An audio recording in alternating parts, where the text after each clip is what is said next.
Well, LeBron wants to make sure everyone knows he can still go out and get some buckets. He put an Instagram post on his story that had a stat and read, quote, from 2015 to 2017, LeBron went 177 straight regular season games without taking 30-plus shots. The next game he did, he scored 57 points on 34 field goal attempts. LeBron put the hushing emoji above and hashtag washed king below. Shannon, I don't know if you talk about your stats, but does he have a point? That was for you. No. That was for you. Really? Well, I got something for him in just a minute. Skip, he does have a point because LeBron is really never just focused on scoring. He was always asked to do more than just score the basketball. Some of the more prolific scores were never asked to be as complete.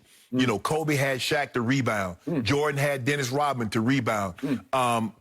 Durant had Serge Ibaka, had Steven Adams. He always had Russ to initiate the offense. Derek Fisher initiated a lot of the offense for the Lakers. KD always had Russ.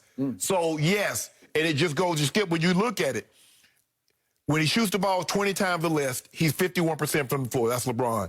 20 to 24 shots, he's 50% from the floor. 25 to 29 shots, he's 50% from the floor. When he takes 30 or more shots, he's 49% from the floor.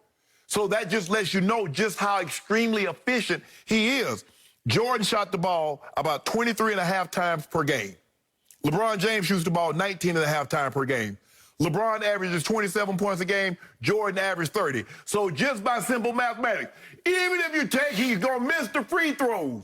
If you let LeBron shoot 3.5 more times per game, that puts him at 30. Poor LeBron. So his coaches were saying, you cannot shoot. No, Skip. No, that's not what they said. They say, LeBron, not only do we need you to give us 30 this game, but we also need you to give us 13 rebounds and 11 assists. Something that in that game that he's talking about, Skip, I know you remember that game. That was the Washington game when he missed the shot, and then he kissed that thing, get off the...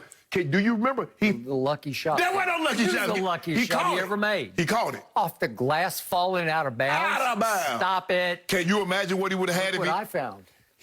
And he fouled out of that game, so he might have had 60-plus points. But if Skip, all I'm saying is this. If LeBron James would have said, you know what, if his had been in situations where he could have just focused on scoring, like a lot of the elite scorers do, there's no question in my mind he could have had more opportunities to average 30 points a game. But that was never what he was always asked. LeBron, yeah, we need those 27 to 30, but we also need 8 to 12 rebounds. We also need 8 to 12 assists. So his mind just couldn't go on score because he also had to do other things. But I do believe had he taken as many shots as Jordan, he could have averaged 30 points for a career. No question in my mind. Okay, so the object of basketball is to outscore your opponent, right? Yeah. So Michael Jordan looked at his teammates and he's like, I could score better than any of these guys, all of them combined. So I'm going to take more shots because I'm going to make more shots. Yes. I'm going to make these shots. He was the ultimate, as they called him, bailout guy at the end of shot clocks. Just give it to Mike and get out of his way because he's going to score it at the end of the 24-second clock so that we can go to the other end and play defense. So my point is that it's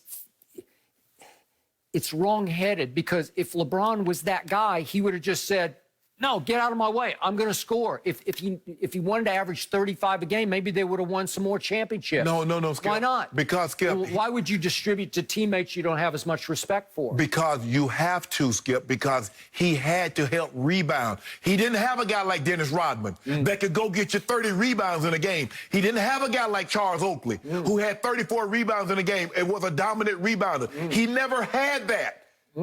Well, he could have averaged 10 rebounds a game if he'd really concentrated on it. He's 6'9", 260. Yes. Yeah, Michael Jordan's 6'6". So he's 3 inches taller and probably 30, 40 pounds heavier. Michael was the scorer.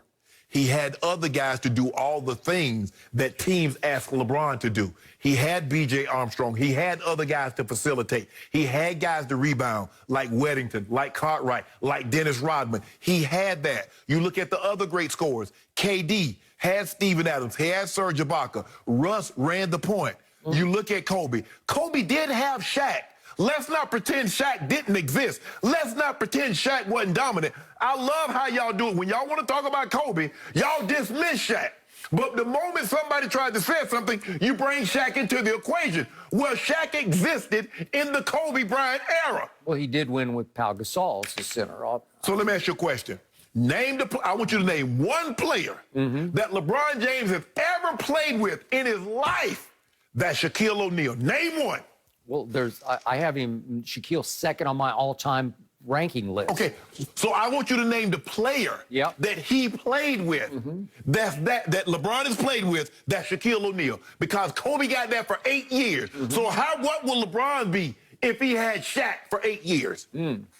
Well, I don't know. I could ask that about anybody. What if Michael Jordan had Shaq for 10 years? He'd have won 10 straight championships. No. Because Mike's mindset was to score. It wasn't until Phil came and said, look, we got to get these other guys involved. And he talked about the last dance. He's like, nah, I kind of like doing what I'm doing. He was a solo guy. Skip, don't do that now. Don't pretend like in the 80s Michael Jordan went taking all them shots because he wanted to win a championship. He wanted to be a scorer.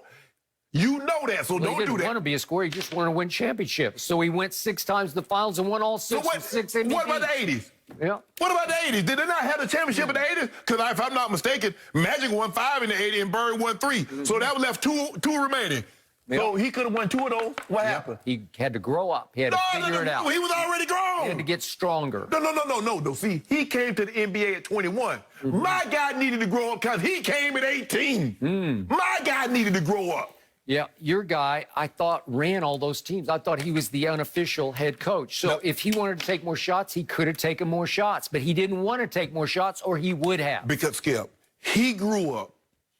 His coach taught him the importance. Yes, scoring is important, but doing other things is also important. Because when you look at it, which one of those guys, Kobe, Jordan, or Durant, averaged more rebounds? Which one of those guys averaged more assists? And he's right there with those guys as far as block shots and steals. So in other words, in baseball, they call that 5-tool. When you can do some of everything, hit for power, hit for average, steal, field, all that. He can do that. He's a 5-tool basketball player. Okay. My turn. Now, I've let you go on and on and on. Now, the floor belongs to me. Take it away. I do not understand LeBron's new compulsion with posting gloat posts about, I did this, I used to do that, I could have done this, and I could have done that. Could have. I'm going to paraphrase the old Shakespeare line from Hamlet about protesting too much. He doth protest too much. He's protesting so much about what might have been, what could have been, that you can see that his phony GOAT case is slipping away right before his very eyes. So he has to keep posting like, remember me? I am the GOAT. No. I have a stronger GOAT case here than Michael Jordan, when it's just absurd. That's not what he's saying. That's what this is about. No. Yes, it is. He's saying... Well, what's the point about 2015 to 17? That's becoming ancient history. No, but here's the thing, Skip, is that when we talk about elite and great scores, you never talk about LeBron. Even though he averages more career points per game than Kobe. Even though he took less shots per game.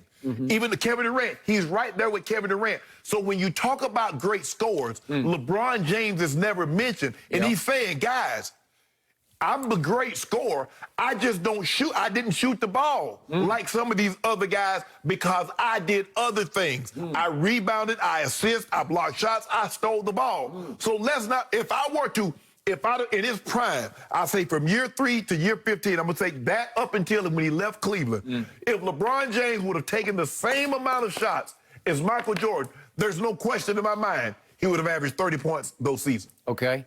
If Michael Jordan had played concurrently with LeBron James in this current era, if his 19 years, if they had overlapped simultaneously, Michael Jordan would have averaged 40 points a game with these rules where you cannot hand check.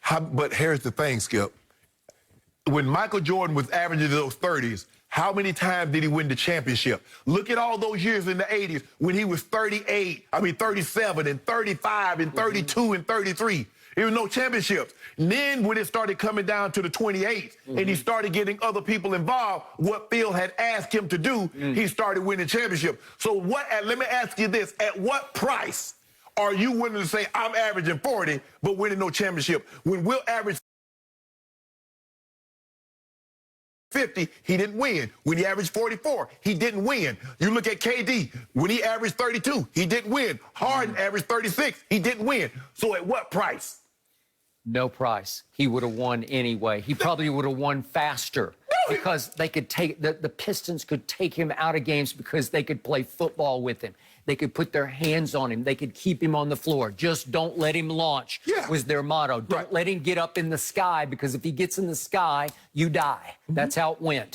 And so they kept him on the floor. They were called the Jordan rules because you could use your hands and they did not call it. So it was much harder for him to get past the bad boy Pistons or actually the bad boy Boston Celtics, because them was some bad boys. They were just as physical. They just, I think the thing is they get a pass, Skip, because the Pistons, they were just, when you talk about Mahorn and Lampier and Sally and Rodman, Skip, they didn't get a pass. But you look at McHale and Robert Parrish, and you go back and look at the highlights of how they were fighting. Even Bird. Even Bird. It was real close to playing football without pads. It was close. But here's the thing, though, Skip. The question is, you put Jordan in this time, obviously, in order for him to average 40, which I believe he probably could have averaged 40, Skip, but he's going to have to, the three balls, he's going to have to be better than a 32% three-point shooter, because he's going to be able to get to the line. Because that's where a lot of it got, because he was shooting the ball. I think he shot the ball the year he averaged 37. I think he was shooting about 28 times a game.